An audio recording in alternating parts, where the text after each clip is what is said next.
আন এটা বিতৰ্কৰ সৃষ্টি হৈছে।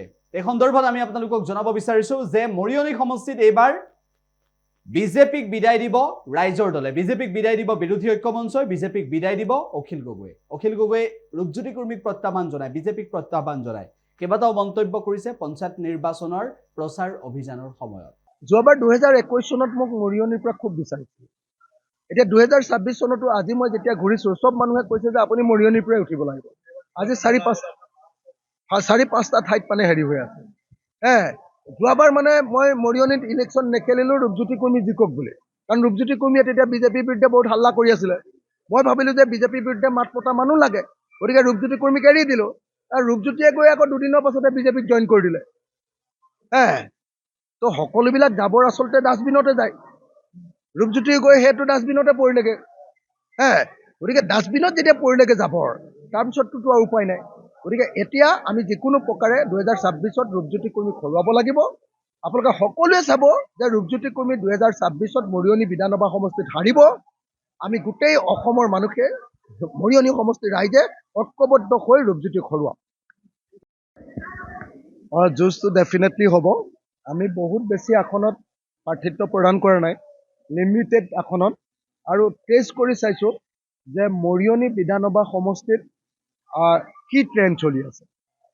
2026 চনত আমি মৰিয়নি বিধানসভা সমষ্টিত ৰূপজ্যোতি কুৰ্মীক হৰুৱাম। 2026 চনত আমি মৰিয়নি বিধানসভা সমষ্টিত বিজেপিক বিদায় দিম। তাৰ কাৰণে বিৰোধী ঐক্যমঞ্চই আমি মৰিয়নি বিধানসভা সমষ্টিত ঐক্যবদ্ধভাৱে বিজেপিৰ বিৰুদ্ধে প্ৰাৰ্থী থিয় কৰোৱাম।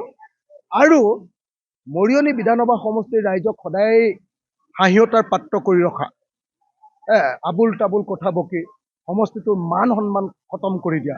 মই নিজে এজন সমষ্টিৰ বাসিন্দা হিচাপত মই স্পষ্ট ৰূপত ক'ব খুজিছোঁ যে 2026 চনত আমি বিজেপিৰ যিজন MLA ৰূপজ্যোতি কুৰ্মীক আমি পৰাজিত কৰিম। আৰু তাৰ কাৰণে অসমৰ ৰাইজক, মৰিয়নি সমষ্টিৰ ৰাইজক সাজু কৰি তুলিছোঁ। আৰু তাৰ কাৰণে তাৰ টেষ্ট হিচাপত কি পৰ্যায়ত চলি আছে, মানুহে কি ভাবি আছে, মানুহৰ লগত সংযোগ ৰচনা কৰিবৰ কাৰণে মাজে মাজে এটা দুটা পঞ্চায়তত, এটা দুটা পোষ্টত আমি এবাৰ পঞ্চায়তত উঠি চাইছোঁ, টেষ্ট কৰি চাইছোঁ যে একচুৱেলি কি হৈ আছে। সেইকাৰণে মই আপোনালোকক এটা প্ৰতিশ্ৰুতি দিব পাৰোঁ যে আমাৰ মৰিয়নি বিধানসভা সমষ্টিত যথেষ্ট উপদ্ৰৱ হ'ল, কাম বন একো নাই, উন্নয়নমূলক কাম একো নাই। ধোদৰ আলিটো আপোনালোকে নিজে দেখি আছে, ধোদৰ আলিটো বিধ্বস্ত।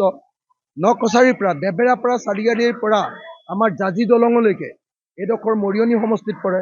এই 12 কিলোমিটাৰ টোটেলি মানুহ অহা যোৱা কৰিব নোৱাৰা অৱস্থা, একদম বৰবাদ হৈ গৈছে। কিন্তু সেইটোৰ বিষয় লৈ তেওঁ কোনো কথা নকয়। বিধানসভাত কি কৰে, কিছুমান ভচহু কথা কৈ গোটেই সমষ্টিবাসীক অপমানিত কৰে, কিছুমান পাতল তৰল কথা কৈ গোটেই অসমবাসীৰ ওচৰত আমাৰ বিধায়কজনে বিধায়ক পদটোৰ সন্মান লাঘৱ কৰে। সেইকাৰণে এইবাৰ নিশ্চয় মৰিয়নিবাসী ৰাইজে সিদ্ধান্ত গ্ৰহণ কৰিব যে 2026 চনত ৰূপজ্যোতি কুৰ্মীক আমি হৰুৱাম। আৰু তাৰ কাৰণে তাৰ প্ৰথম কমাৰশালত বহাৰ আগতে জোৰশালত বহিব লাগে বুলি এটা কথা আছে। তাৰ প্ৰথম প্ৰক্ৰিয়া হিচাপত আমি এইবাৰ পঞ্চায়ত নিৰ্বাচনত অংশগ্ৰহণ কৰিম।